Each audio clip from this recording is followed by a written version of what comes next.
Dr. Merlo, right? Yay! Starts with a DR.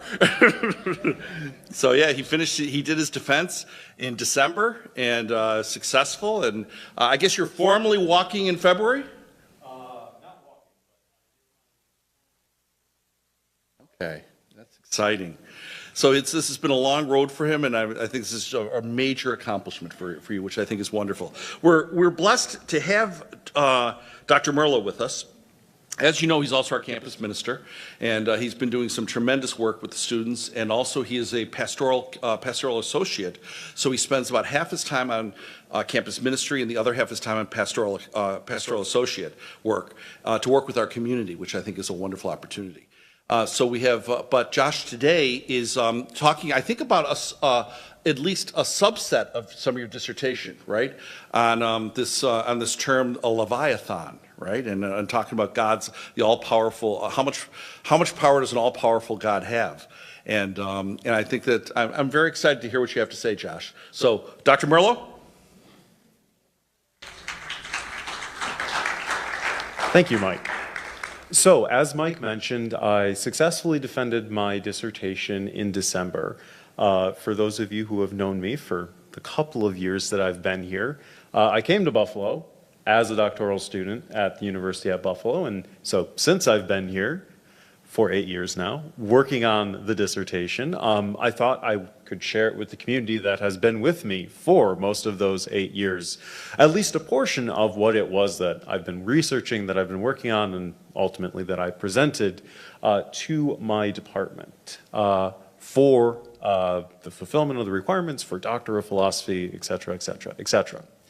The title of the dissertation was, Can You Lead About Leviathan with a Hook? This was not a title that I chose just because I liked how the word sounded. It's actually a reference to the biblical book of Job.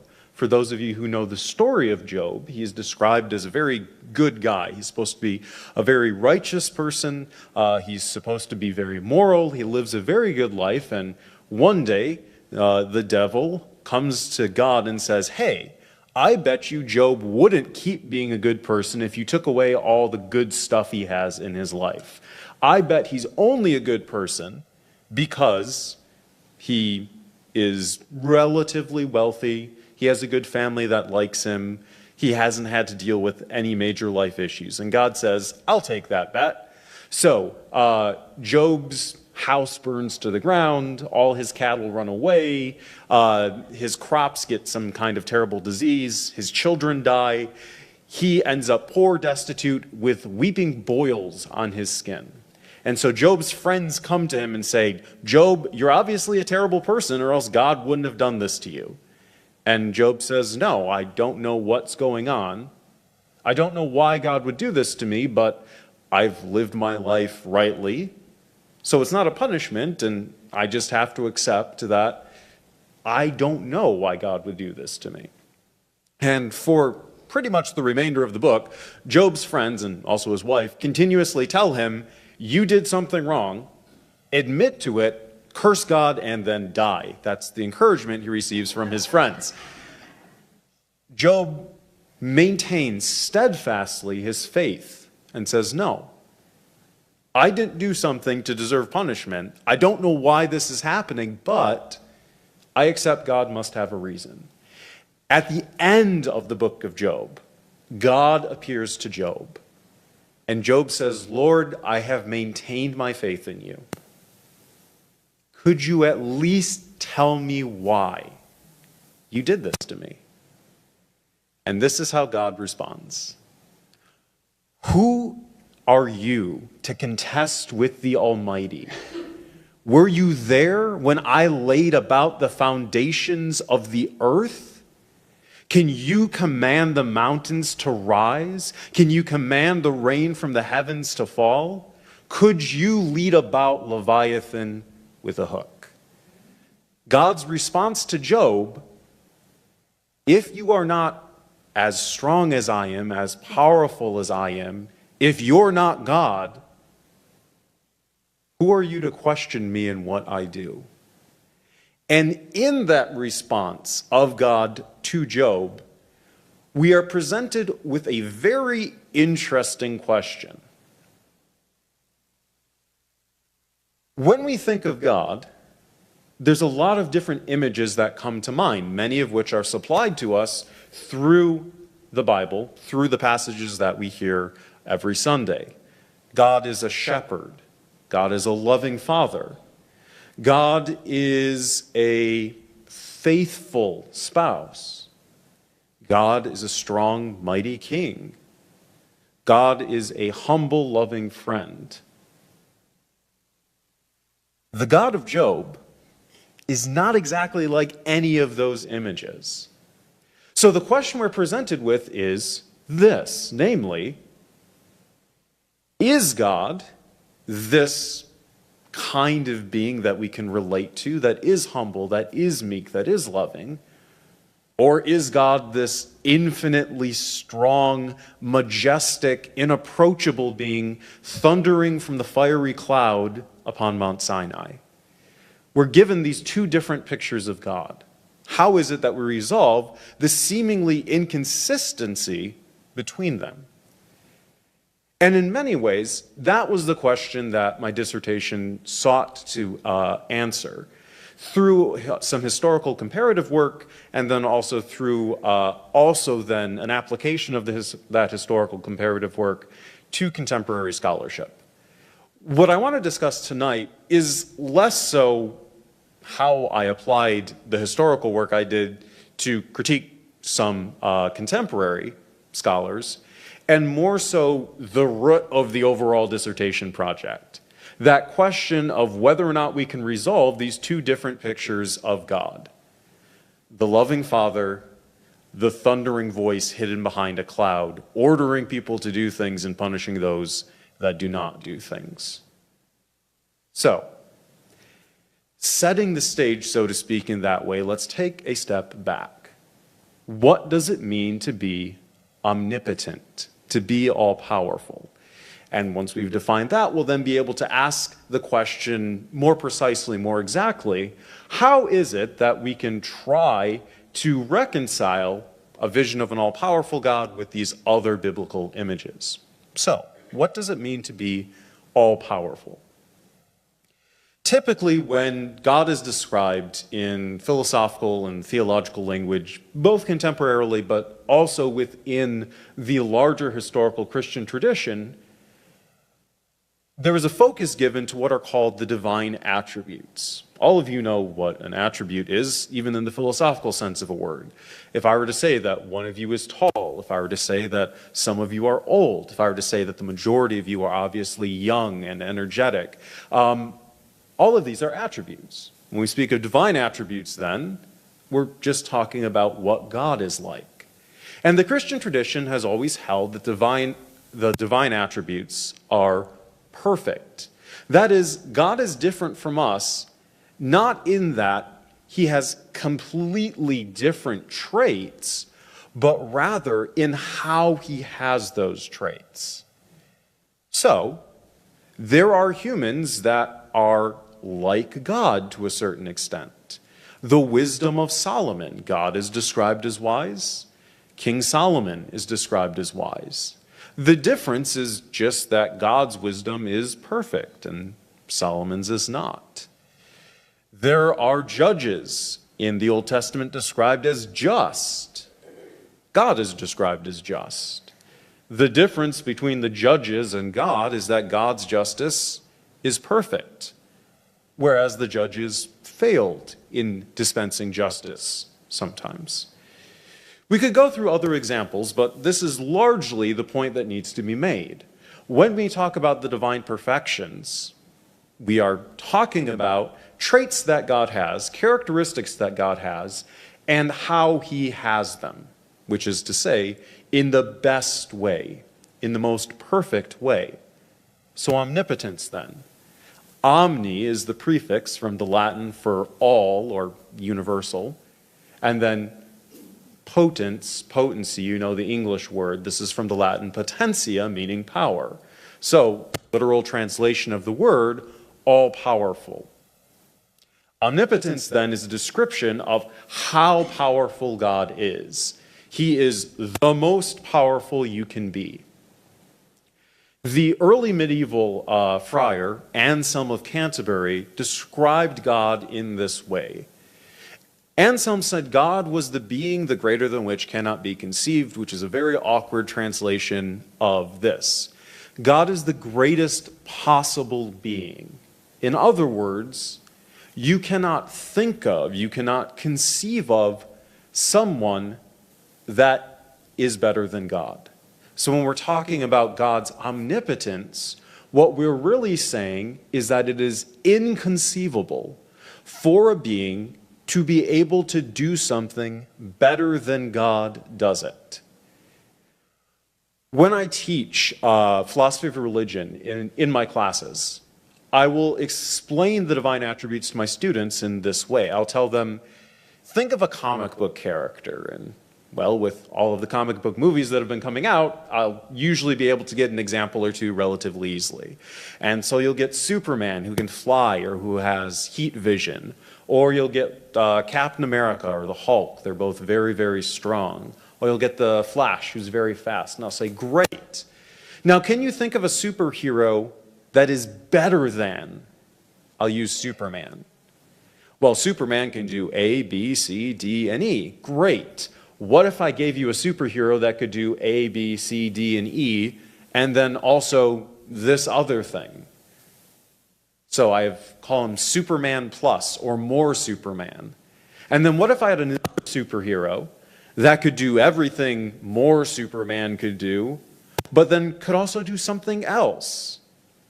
God is what happens when you've added literally every good thing that someone could do, and there are none left to add.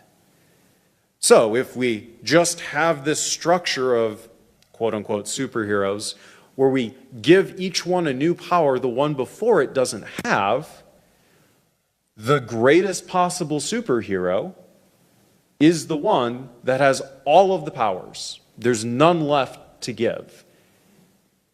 God is the being to which we can add nothing, the unimprovable being. Think of any good trait. God has that in the best way it can be had. You can't give anything to God he lacks, and God can't do any better with what he already has. So omnipotence, power. God is able to do, well, anything that anyone else can do, anything that we could think of anyone doing, and do it in the best way. In abstract, this definition makes sense. Unfortunately, this abstract definition very quickly becomes problematic. I'm sure you guys can think of examples why. Mary asked about one before the talk. Can God make a taco too spicy for him to eat? Father Paul, when he introduced this talk at one of the masses, brought up, I think it was a George Carlin bit, the rock that's too big for God to lift. Can God make a rock too big for God to lift? If you want to know how serious academic philosophy is sometimes, that George Carlin bit has multiple papers written about it. Like, I have read through those papers and read through responses to a comedy routine about whether or not God can make rocks too big. The point is, though, in abstract, the principle, God can do whatever it is that is good to do and do it in the best way, is relatively simple. The application of that is not very simple. To try and explain how we take this principle from speculative theology to actual practical principle, something that we can use to help us understand theological problems, we have to understand some historical context. If you were in my classes, you'd groan at this point, because I say that phrase all the time, and then we end up on a historical tangent about a bunch of people who died 1,000 years ago for a very long time.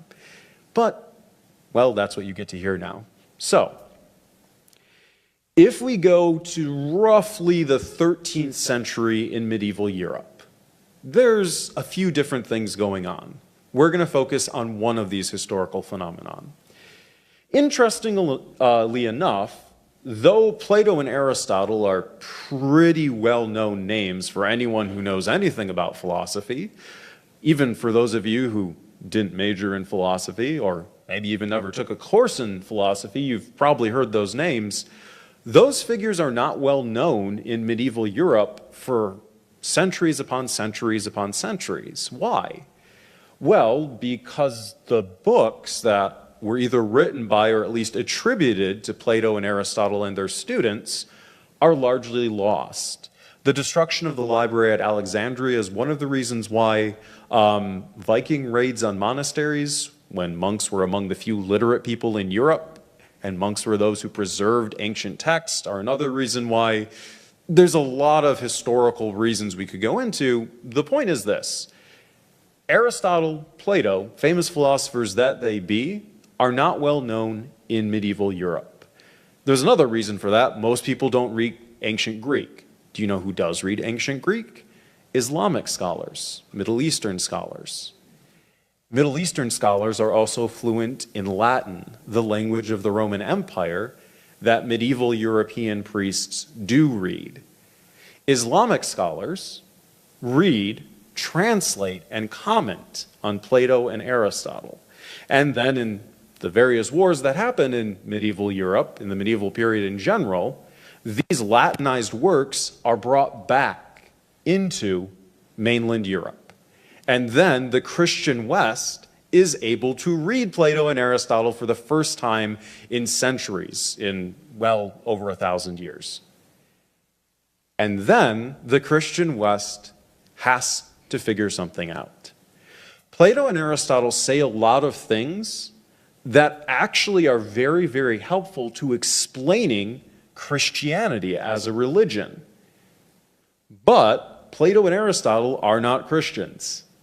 They exist a couple hundred years before Jesus did. Christianity didn't exist at that point. They're also pagans. Whether or not they believe in the full pantheon of Greek gods and goddesses is unimportant. They obviously don't believe in the Christian God, and they're not monotheistic. So on the one hand, Plato and Aristotle are helpful to Christianity. On the other hand, Plato and Aristotle pose a threat to the religious purity of the Christians who are reading them. So, what do? You may be sitting asking yourself right now, what does this have to do with omnipotence? Well, let me tell you. There are largely two schools in medieval philosophy, medieval Christian philosophy, with respect to God's omnipotence. And those two schools track to two different responses to the introduction or reintroduction of Plato and Aristotle into medieval Christian Europe. On the one hand, there is a group of scholars who fully embrace these Greek texts and think that it's great to have non-Christian scholars who can help better explain Christianity. And this group largely doesn't have a problem with teaching Plato and Aristotle within Christian universities, with universities largely being for priests with a few exceptions, at least at this time period. The other group is very, very critical of the study and the teaching of Plato and Aristotle because that group worries that this will lead to heresy, to religious unorthodoxy. Heterodoxy is the term. That it's going to lead to people believing in the wrong things and so ultimately going to hell, not going to heaven. The first group also happens to think that God's power is limited in some ways. The second group doesn't. I bring this up because I want to, within this entire presentation, highlight that we're not just talking about something that's abstract, that's speculative, that is ultimately an interesting question that doesn't matter to religious practice. Monks, well, they didn't involve themselves in pugilism over these questions, but they demanded people get kicked out of the church for them. They threatened excommunication to each other. They declared each other heretics because of these questions. This isn't some staid, purely academic question. Rather, this question has practical import. So, those who believe that we could teach Plato and Aristotle didn't have a problem with also saying, yeah, God's power is somewhat limited. Those who believed that it was okay to teach Plato and Aristotle, or excuse me, that believed it wasn't okay to teach Plato and Aristotle, said God's power wasn't limited at all. Why did they say that? Well, their motivation for saying that was because they didn't want God to have limits placed upon him. They wanted to protect this idea of God being sovereign, of God being free, of God being at liberty to shape the world as God wished to, not dependent on human designs, not dependent on human artifices, but rather, well, independent of everything save God's own will. There were theological motivations to answer this question one way rather than another, motivations related to questions of religious practice, questions of how to be a good Christian. So that's the historical context, at least, for the question that we're going to be examining. There's this existential angst of a kind in medieval Christianity. Can we read these people? Can we bring in non-Christian sources? How will this change our understanding of God? And what will changing our understanding of God do to our worship of God? And if we change how we worship God, are we threatening our souls? And are we threatening the souls of those that we in turn will teach who rely on us to understand the way to salvation? This isn't just academic. Okay, now let's talk about the academic part of omnipotence. There's two schools. One school holds God's power can be limited in some sense. The other school holds God's power is unlimited. What do they mean by this? And why, absent the religious motivation, do they say this? Questions about God's omnipotence are largely ultimately questions about what is possible for God to do. Everyone in the medieval period largely thought that God could do whatever was possible. What they disagreed about was what counted as possible, the scope or the range of possibility. So what do I mean by that? When we talk about possibility, we're normally not doing so in a strictly logical sense. Normally when we talk about possibility, we're doing so in a practical sense. What do I mean by that? If I were to ask you, is it possible for you as a human to fly? And no, I don't mean going on an airplane. I mean, you jump off a roof and you flap your arms and you stay in the air. You're probably going to say to me, no, that's practical possibility. Given how the world is right now, none of us are capable of unassisted flight. Logical possibility has to do with not just how the world is right now, but every different way in which the world could be. So, could humans have been able to fly? Sure. If we had evolved wings, if we were much, much smaller than we are right now, if we had hollow bones like birds, there's ways we could conceive of, we could think of humans being able to fly. That's just not how we are. So that's the difference between practical and logical possibility. So the medievals then disagreed as to first, which things counted as possible, and second, which kinds of possibility mattered when we talked about what God could do. For some of our medieval thinkers, when we say that God can do anything that is possible, we mean that in a very, very limited sense. There's not that much distance between logically possible, so things arranged in every different way they could be, and practically possible, things arranged as they are now. For our medieval thinkers, though, that thought God could do a bunch of things, there was a large amount of space between here's how the world is now and here's how God could have made the world.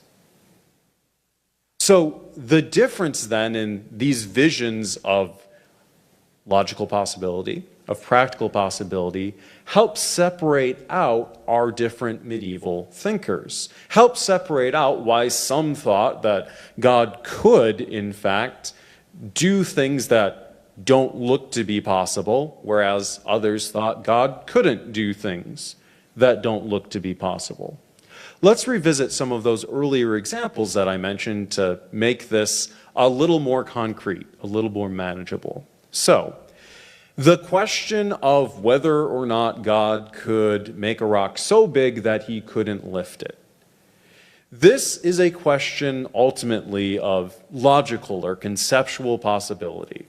This is a question of whether God could do something that violates a basic law of logic. This isn't just, well, human beings didn't evolve with wings. This isn't just, well, leopards have brown? What color are leopards? I think they're tan and brown. Leopards are this color right now, but they could have been green if God made the world in a different way. We're not talking about changeable things. We'd call them contingent things in philosophy. We're rather talking about a fundamental rule of the universe. There's a difference between that example and an example like, could God lie? In this example, we're not asking, could God change a fundamental law or rule of the universe? We're instead asking, could God do something that seems to go against the kind of being that we know God to be? This further form of differentiation also helped distinguish our different schools of medieval thinkers. Only the most extreme medieval thinkers said that God could do something like ignore the law of non-contradiction, make rocks so big that he couldn't lift them, make tacos so spicy that he couldn't eat them. Why did they say this? Well, most medievals didn't say this because they didn't actually think they were taking anything away from God by saying God can't do this. Think about it this way. If I were to ask you, can you draw a square circle for me? Can you draw me an image of a shape that has a circumference where every point in the circumference is equidistant from the center, and also a shape that has 4 right angles? You couldn't do this. If I had a chalkboard behind me, I'd try and show you, but hopefully you can imagine this. Squares and circles aren't the same definitionally. You wouldn't say I'm a bad geometry teacher because I can't draw you a square circle. You would say it doesn't make sense. It is irrational to suppose I could construct that kind of a shape.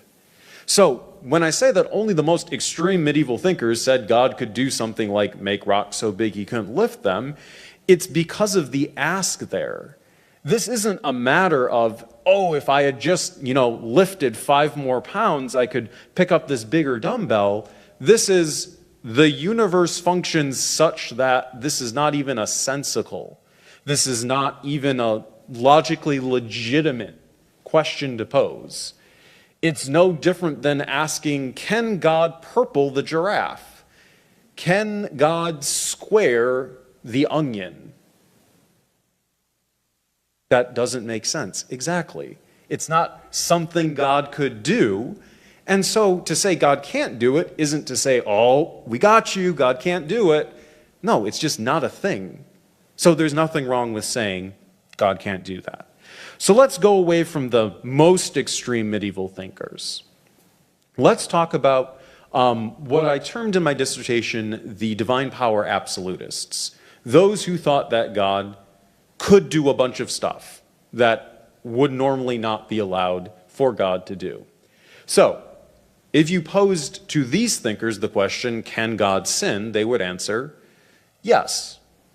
God can tell a lie.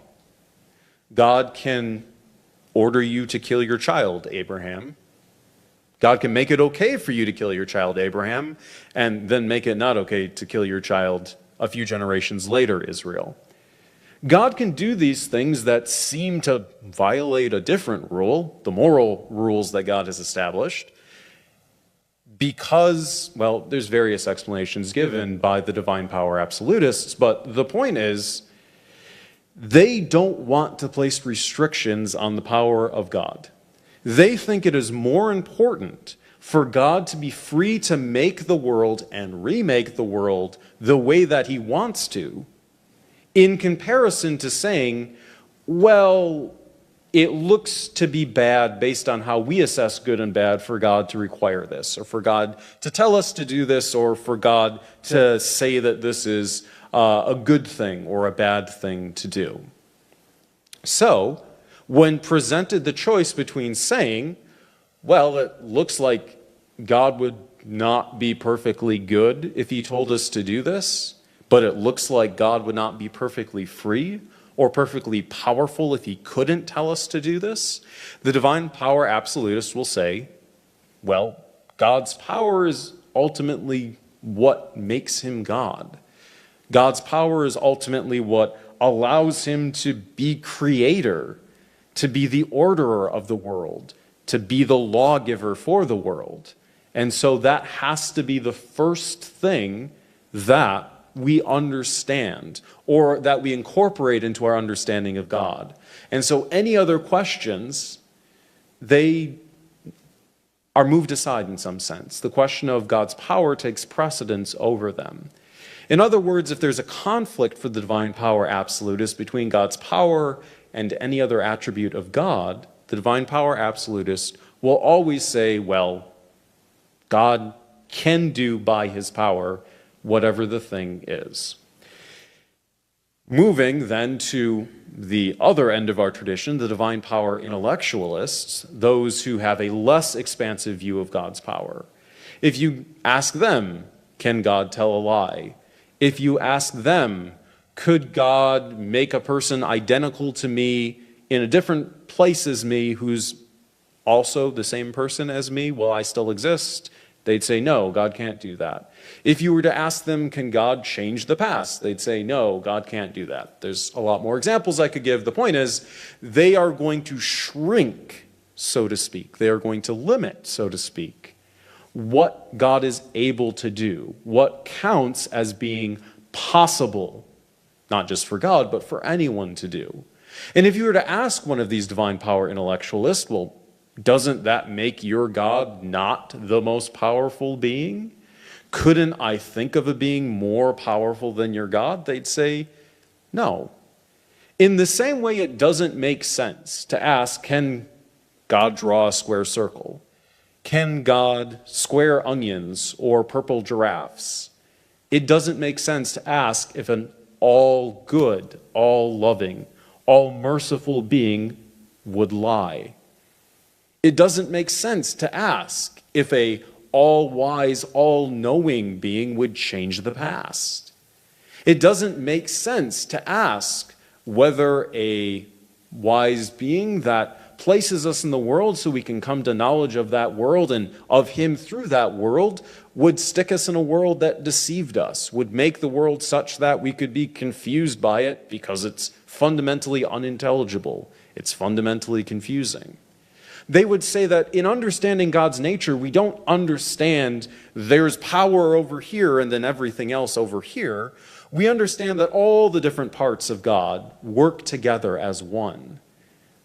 The divine power intellectualists would actually say that all of these different attributes are not just unified but singular. That is to say, God's wisdom is his power, is his mercy, is his justice, and so on and so forth.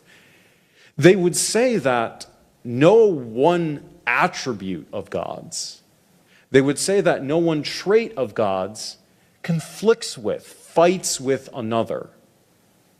And so, we're not limiting God, we're not making it so that God is less powerful by saying, well, a wise God, a loving God, a good God wouldn't do this. We're just making God act consistently with who he is. We're just having God act in a way that follows from the kind of perfect being that he is. So these are sort of the different camps we could fall into. The divine power absolutists, who are interested for those religious reasons I outlined earlier in preserving God's power and freedom at all costs. And then the divine power intellectualists, who also for religious reasons, although separate religious reasons, are concerned with preserving this view of a unified, of a consistent God at all costs. And these generate for us then these different philosophical and theological ways of understanding the disparate biblical images that we talked about, that we encountered earlier. This is why you can have the Jobian God, Job, who are you to contest with the Almighty? I'll do whatever I want, and you're going to, well, grin and bear it, because I'm God and you're not. But then also have the image of the Good Shepherd who goes looking for the one sheep, despite having 99 of them safe in his flock. These images, they're not just a result from, well, biblical authors getting confused in their storytelling, or parables just not always having a clear message. They're also resultant from there being these different traditions within the wider Christian tradition that don't always nicely work together. Because yes, we can find examples of a merciful God in the Bible, and we can find examples of a demanding sovereign God in the Bible.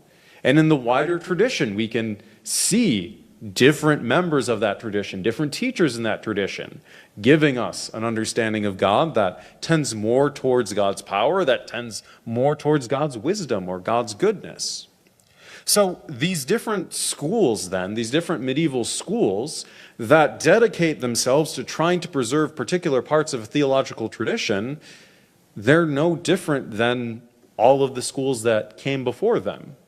This question of God's power then is in some ways a microcosm of this wider attempt of the Christian tradition to deal with our human inability to make sense of the infinite, to make sense of a being that is perfect when we are, well, imperfect in all senses of that word.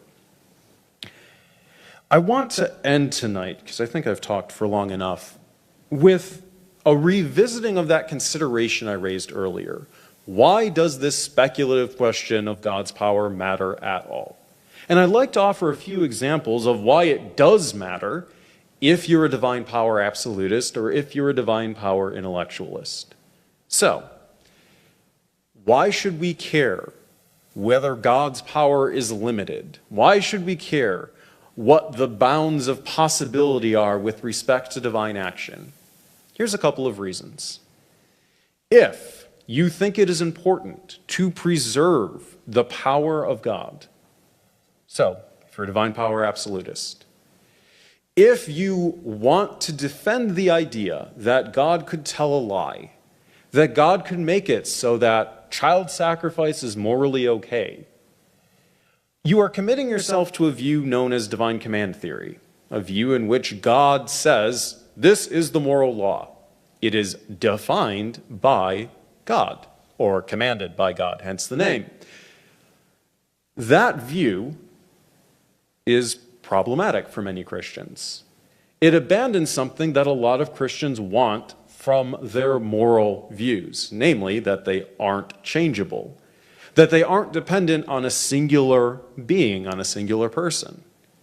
Similarly, if you're a divine intellectualist, if you want to hold that all of the different attributes that make up God work together, are always in harmony, well, then you're going to run into problems where it seems like God is subject to something that isn't in himself, that's external to him.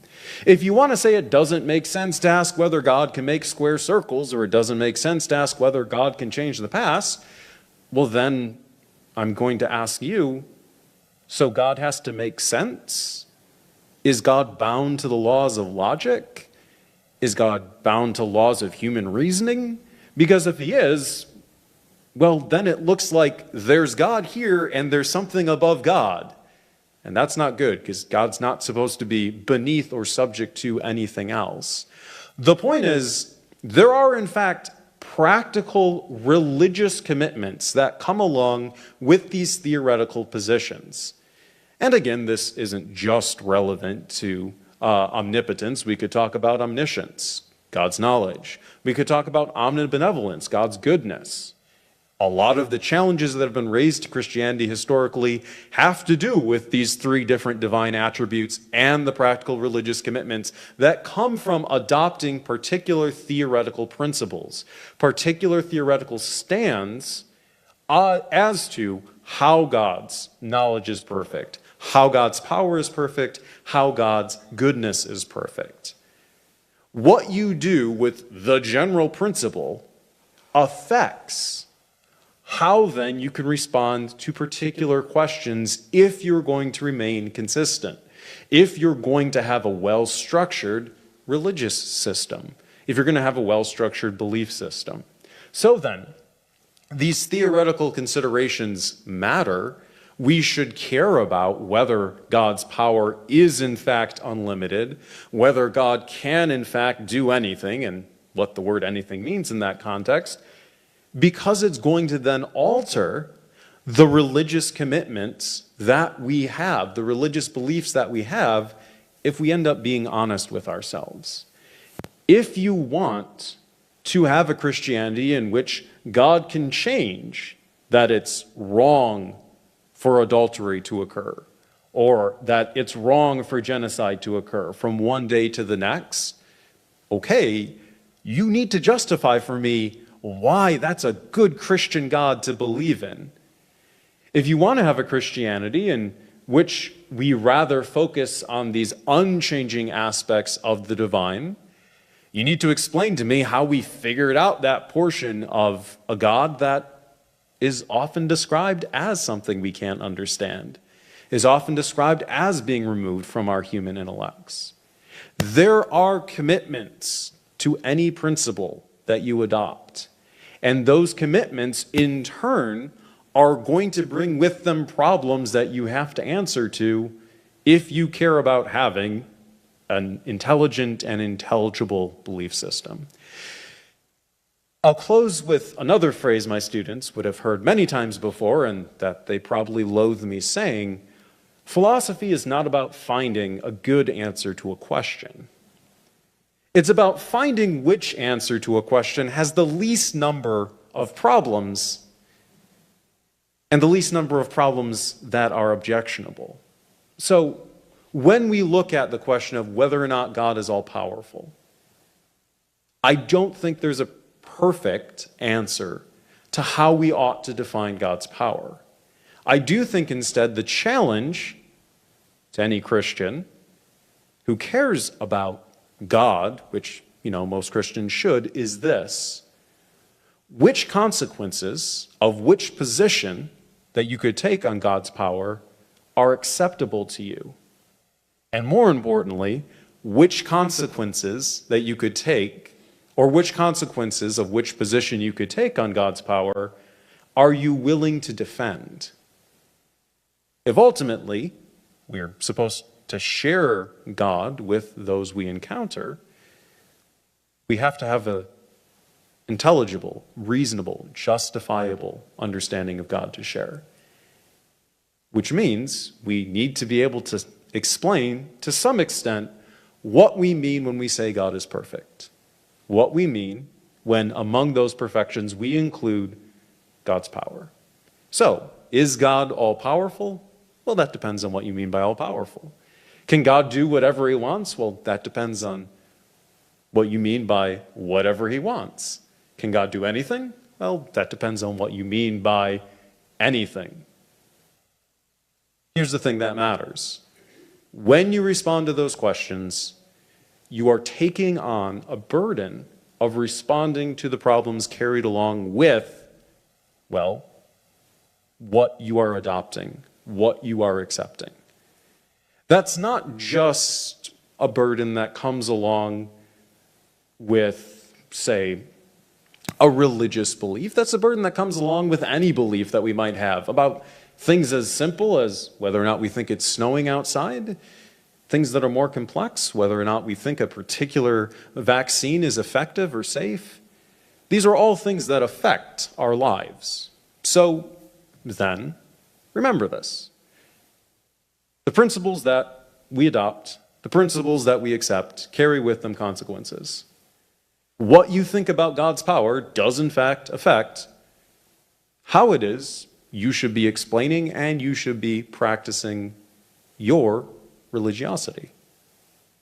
So, the questions that I've posed, yes, they're abstract questions, but they matter practically too. And, as Father Pat always reminded me, the purpose of philosophy is not just to talk about the world, but to change it. So, in that spirit, try to answer the question, but also keep in mind what answering the question will then require of you. Thank you.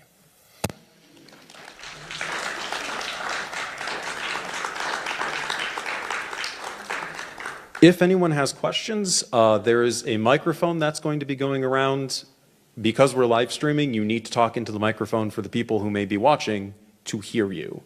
So raise your hand if you'd like to ask a question, and then the microphone will come to you.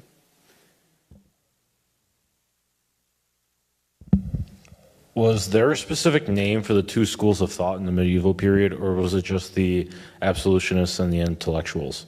So the labels that I applied are used by some contemporary scholars, but they're imperfect and imprecise. We're talking about many people spread over hundreds and hundreds of years. So yes, divine power absolutist and divine power intellectualist, they're labels that some philosophers will be familiar with, but I wouldn't say that they're required labels. I wouldn't say that they are canonical labels.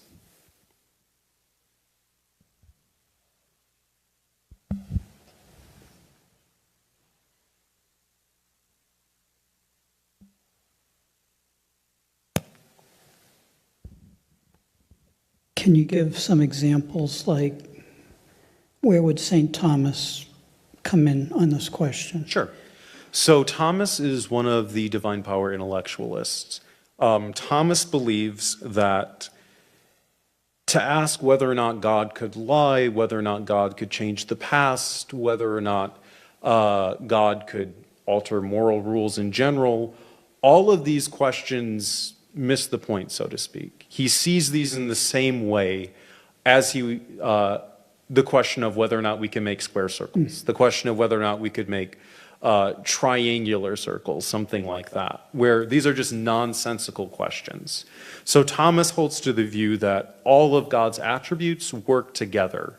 They're harmonious, they're unified, they never conflict with each other. And give me some names that we might know that would be on the other side. The two figures that are most commonly associated with divine power absolutism would be John Duns Scotus and then William of Ockham. Another part of my dissertation project, though, and this might be helpful, was showing that divine power absolutism doesn't stop in the medieval period. It carries forward.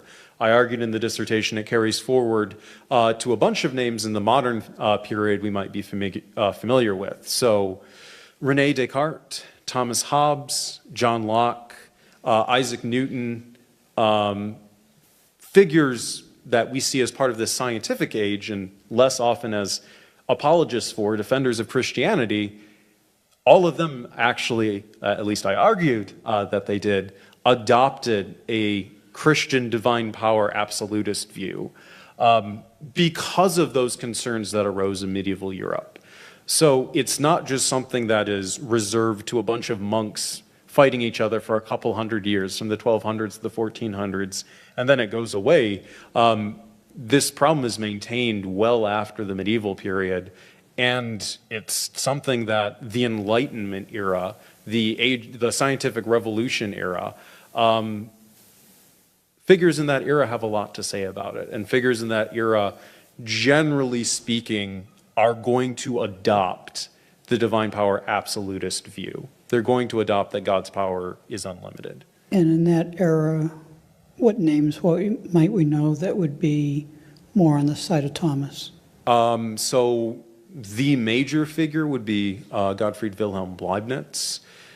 There's other figures that are less. There are other figures that are less well known. It also becomes a little bit tricky to try and divide people into the medieval camps because not everyone in the modern period knows Thomas.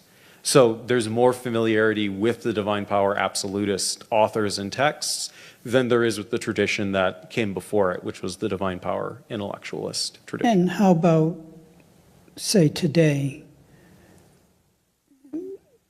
Does it still, the debate goes on, and who might be on one side and who might be on another? Yes. So actually, if you read some of the scholarly debate about whether or not God's omnipotent, you'll have both Christians fighting over this and then theists and atheists fighting over this.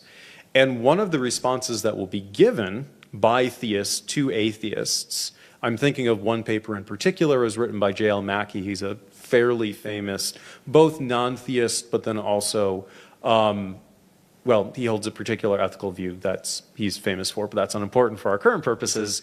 Mackie writes a paper in which he denies God is omnipotent, and then the Christian respondents to him say he misunderstands what omnipotence means, and they shrink the scope of omnipotence. That's one of the reasons why I say this has practical significance, because a lot of the responses that are given to persons who problematize omnipotence today is simply to say, oh no, when we say God's all-powerful, we don't mean he can do X, Y, Z, A, B, C, we just mean he can do X and Y.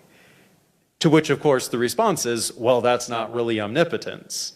So defining omnipotence is hugely important, I would say, to the contemporary debates over whether God exists, whether God is like the Christian God today, as well as to the still existent intra-Christian debates over how it is we should conceive of an all-powerful God acting in the world.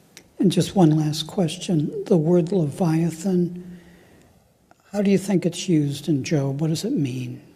So the references in Job is probably to a particular, I'll say a cultural understanding at the time, whereas the ancient Hebrews, they had a mythology. In the same way we talk about, say, Greek mythology, where you have Scylla and Charybdis in the Odyssey that Odysseus has to avoid. We talk about Norse mythology. There's a giant dragon wrapped around the tree that supports all of the realms that the Norse gods rule over. And at the end of time in Ragnarok, Thor will fight this particular god, and Heimdall will fight this particular god. The ancient Israelites, the Hebrews, had a mythology too. And in that mythology, the flat world had this great basin of water underneath it, and at the bottom of that basin was a giant monster they named Leviathan. So in the sense of both the references that the book of Job were making, as well as probably the cultural context of the time, it's just a big scary monster that lives at the bottom of the ocean. In the same way, Behemoth, which is also mentioned in the Old Testament, is just a big scary monster that lives on the land. Other questions? I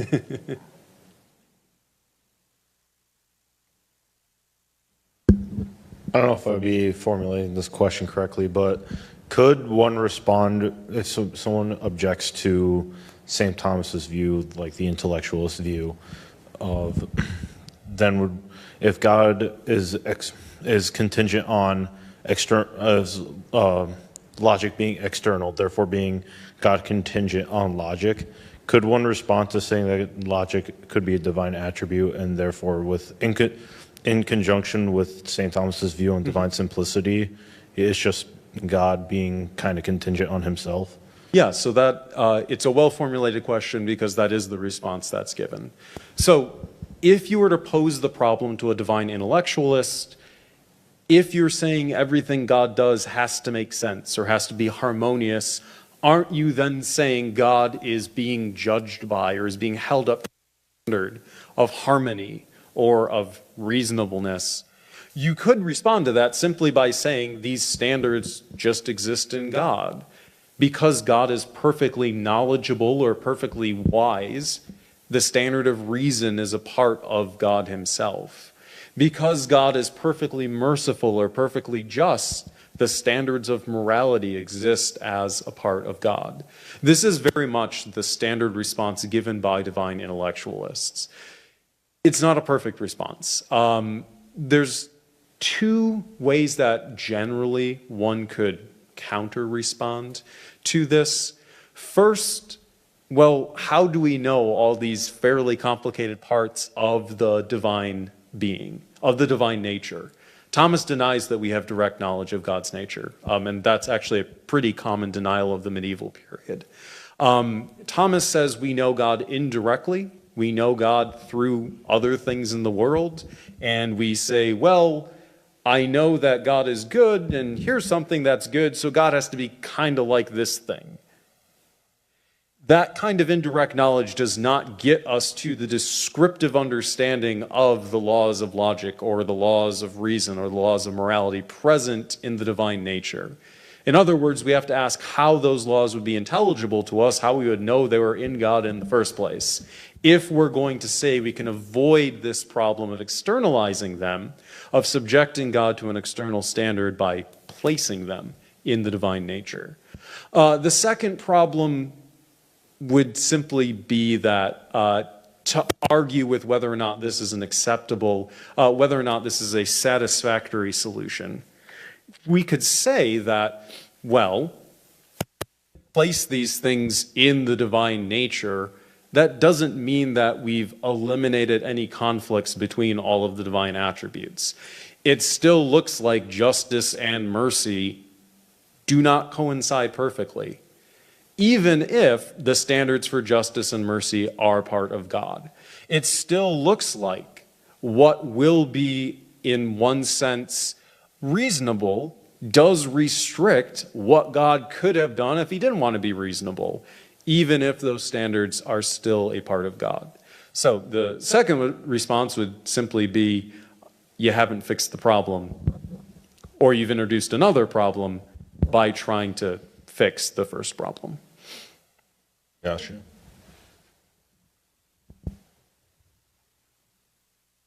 Any last questions?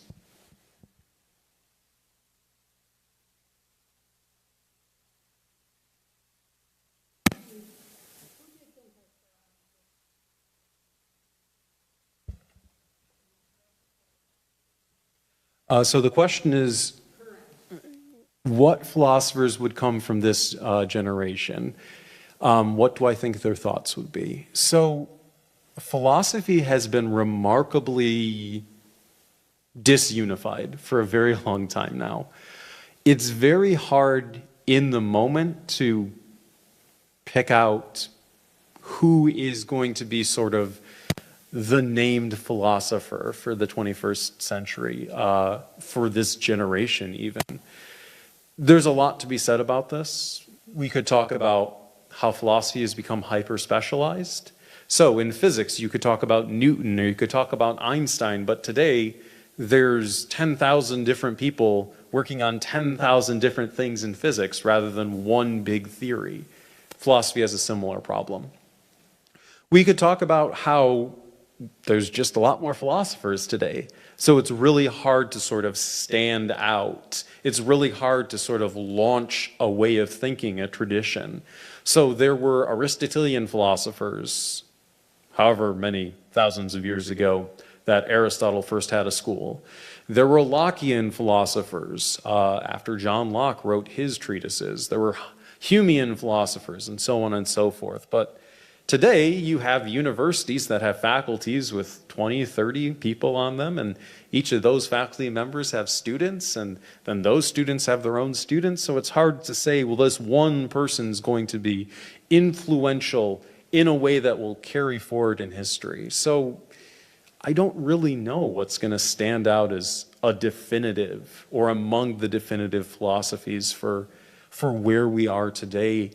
And I don't even know if there's going to be a singular philosophy or even a set of philosophies that we can sort of pull out of this time in history. Going back to the mid-1900s, sure, there were things going on in the United States, but There's other parts of the world that do philosophy. So I don't know if really we could come up with this general philosophy or come up with members of this philosophical school and say they're going to be the ones that carry philosophy forward, so to speak, or they're going to be the ones that get remembered once we advance forward in history. In some ways, that's comforting because it leaves room for the quantum leaps, so to speak, the jumps forward we've seen philosophy make in the past.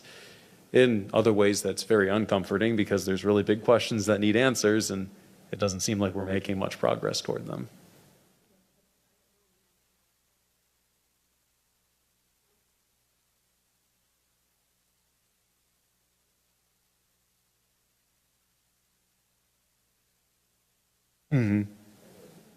Yeah. A last question?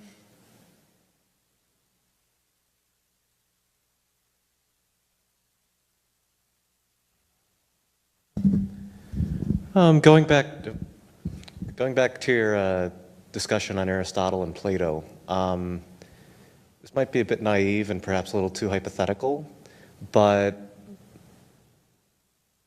is it possible to think that even though they were not at all Christian, that God could have had some sort of influence on their philosophy? And if that's the case, is it possible that that would have been taken into account by the intellectualists, or? It's a very interesting question, and actually one that is very relevant to the Christian tradition's response to Plato and Aristotle. It's certainly been suggested within the Christian tradition that they were inspired somehow. Maybe not as directly as members of the Christian tradition believe the biblical authors were inspired, but they were in some ways shown something true about the world. So one of the Muslim writers that Thomas Aquinas quotes quite often has a phrase, "Truth doesn't contradict truth." If you get something right about the world, it doesn't matter where it's coming from, you got it right. So we could also just take that view on Plato and Aristotle. If you think Christianity is true, well, if they say some of the same things, they're getting the world right regardless of why they're getting it right. Coming from the perspective of someone who does historical work, there's a couple clarificatory things that I want to say because there's common misconceptions about Plato and Aristotle when it comes to the question of them prefiguring or foreshadowing Christianity. They do speak about a singular God. Aristotle has an argument for the existence of God that will actually become one of the most common arguments for God's existence. It's the first mover argument found in Thomas and other medieval Christians, found earlier or before them in medieval Islamic scholars who got it from Aristotle. Aristotle's God is not the Christian God, is also not the Jewish God. Aristotle does not have this sense, does not describe a personal God intervening in the world. If anything, Aristotle's God is a deistic God, the sort of clockmaker God talked about in the modern period. Makes the clock, puts all the pieces together, winds the clock, and then steps back and lets the pieces run, lets the clock run. So at least as Aristotle presents the argument, we don't have a God in history like Christianity does. Plato, through Socrates, and then also in places where scholars think Plato is just saying things he believes, using Socrates' name, Plato does not clearly endorse monotheism over polytheism. Socrates will talk about the Greek gods. Sometimes he'll deny their existence. Sometimes he will deny some of their existence. And sometimes he'll just suggest he thinks different gods than the Athenian gods exist. So with Plato, then, we don't even have a clear picture of monotheism. Plato, if we are able to construct accurately what he believed from his dialogues, most likely has the sense of what is known as a demiurge, a world spirit that exists at all times and sort of all things exist through it and that drives forward the progress of the world. So here we have something closer to a creator God that actually is involved with providentially his creation, but it's still a very, very Greek idea where you have these necessary laws of fate and fortune forming the world in particular ways. It's less so a God who puts forth a pillar of fire to keep Pharaoh's armies from encircling and killing the Israelites off. So there's still a sense of removal there.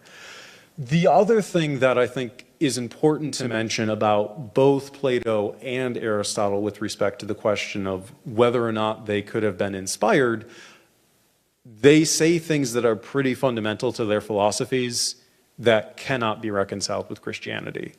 It's why you have this historical problem in medieval philosophy about whether or not to use them in the first place.